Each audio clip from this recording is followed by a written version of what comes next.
Gandang gabi po sa inyong lahat. Ito guys, ayan, pinabili ko na lang sa asawa ko guys kasi guys, busy po ako ngayon maghapon kaya siya na lang po ang pinabili ko ng ulam namin. Ayan guys, oh. Yung butido yan binili niya. May cheese po yan. Super sarap po yan. Pwede po siyang i-fry at pwede siyang i-steam. Pero guys, number 1, steam nyo lang po siya guys. Mas masarap. Ayan guys, ito po ulam namin ngayong gabi. Yung butido tsaka Hungarian sausage. Pork Hungarian sausage guys. Masarap guys. Maanghang-anghang. Ayan. Dalawa yung binili niya guys. Pork Hungarian sausage. 3 pieces yan sa isang lalagyanan. Di bali, 6 siya. Tapos ito hotdog. Try kung ano ang lasa to.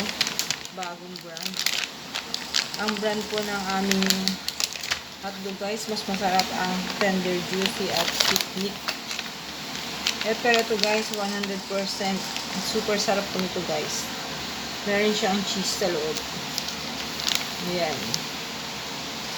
Ayan guys, tapos ito ice cream na tunaw kasi na-defrost po ako ng rep namin. Pero kukunti na lang po ang laman dahil naubos na nila.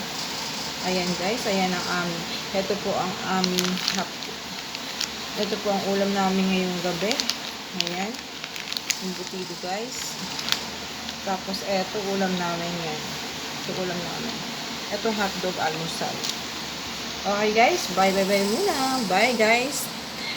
God bless everyone. Thank you for watching. Mercy's Police Vlogs. Bye. God bless everyone. Ingat po kayong lahat. Bye.